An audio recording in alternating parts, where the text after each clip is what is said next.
Oh, excuse me. I almost bumped into you there. Are you signing up for the quest too?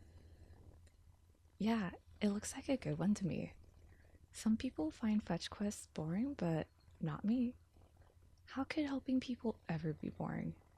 And for some reason, there are always a lot of these available for adventurers. Huh, well, whatever. What's important is that today's the day I'm finally going to rank up. Yeah, the Adventurers Guild approved my application only a few weeks ago, so right now I'm only at rank E. But that all changes today.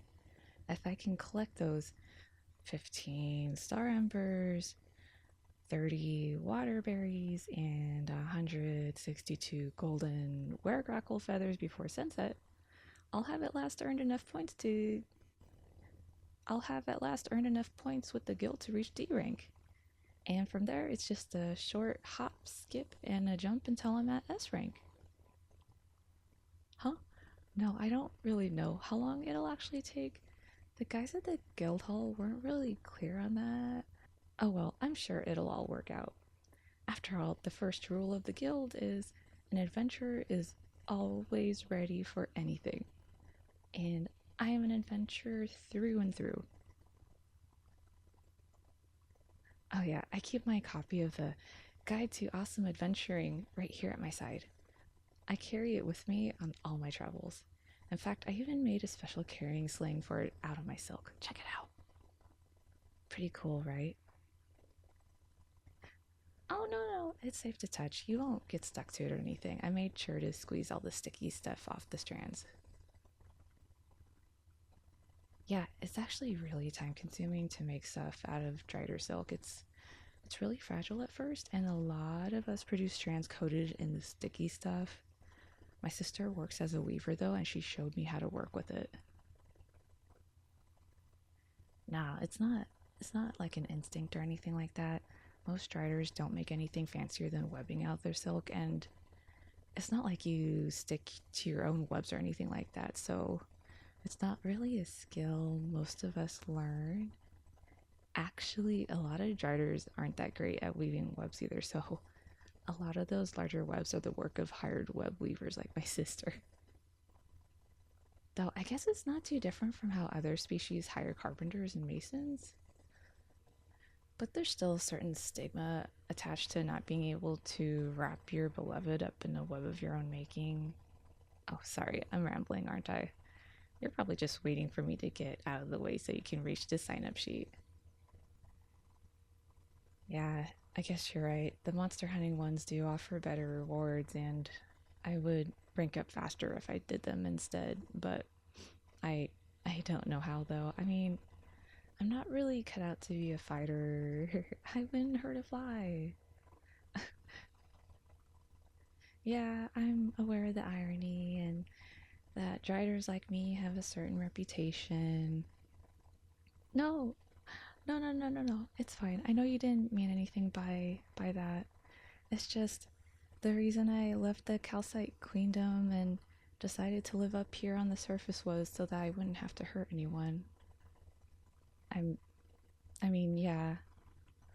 I know that the kinds of monsters the guild hunts down aren't really sentient or anything like that, but it just brings back bad memories for me. Oh no, no, it's all right. I don't mind talking about it. So, you remember I mentioned my sister was a web weaver, right? Well, she was always on about how exhausting it was to be working on webs all day, and no one would ever acknowledge her efforts because they didn't want to admit to anyone that they had to hire help to build their homes. I mean, that's silly, right? Who really thinks that a 5-story web with parapets and hot spring heated hammocks could be the work of a single drider? Yeah, I guess it wouldn't be obvious to surface dwellers, but that gets us back to my story. I mean, surface dwellers, you guys don't really know much about drider society, I guess. I mean, since entry to the queendom is forbidden to outsiders, a lot of people probably only ever meet driders like myself who left it, and most of my kind who leave are loners or a little weird. Anyways, my sister wanted me to join the royal guard, and I told her I wasn't cut out for that kind of work and I'd rather be a weaver like her, but she wanted me to hold a respectable position in society, and when she became the matriarch of the family, she became a lot more vocal about her opinion. So that's when I enlisted. No, it wasn't all that bad. My sister was right about it being less work than weaving, and there are a lot of perks to being part of the guild. And there are a lot of perks to being part of the guard. Like, we would go on excursions topside to patrol the wildwoods and watch for surface dwellers. That was one of my favorite parts of the job. I was a scout, so I was stationed out in the wilderness and often allowed to wander through the woods to search for invaders. I met a lot of travelers while scouting. Most often, there were people from other realms who'd gotten themselves lost. I'd invite them to join me at my camp to rest and recover for a while before guiding back to the main roads. One of them even gave me my copy of Guide to Awesome Adventuring. They were an adventurer out in the quest, but after being lost for a few days in the woods, I guess they weren't interested in being an adventurer anymore. But being a royal guard also involved doing some things I didn't enjoy. Like, we were supposed to be scary and intimidating to surface dwellers. Sometimes we had to string up webs with animal bones and other spooky stuff stuck in them. It was supposed to frighten away intruders, but there are always bandits and outlaws who wouldn't be driven away by a few props.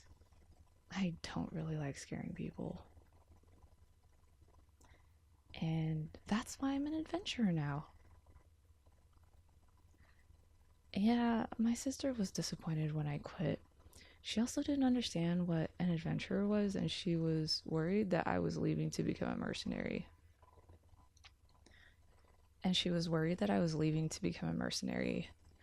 But when I showed her the guidebook and explained how adventurers were revered in the surface realms as heroes, she understood why I wanted to leave. No, she still didn't agree with my decision. We argued about it for weeks. Yeah, I guess me and her really are alike. We're both really stubborn. She warmed up to the idea eventually. She even helped me make all of my traveling gear, you know? Yeah, even the sling for the guidebook. Hey, don't worry about it. I don't mind you asking about it. I mean, it's a part of my past, and the past is the reason I'm here today, helping people. Hey, I have an idea. Yeah, so we're gonna do the same quest, right? Right, so what if we teamed up to, what's the word? Into a party. Yeah, and it'll be great. Don't worry, I know I'm only E rank, but I know my way around the woods, and I can guide you to this awesome spot where all of the star embers wash up on the riverbanks. And then we can go upstream to the waterfall where the weregrackles feed on the waterberries. Yeah, I planned all of this out. How else am I going to collect all that stuff in a single day? It's a lot of work, but it's the only way I can rank up without having to. Oh, I don't know what these stealth escort missions are, but they sound really cool. Hey, how many of those do you think I'd need to do before reaching S rank?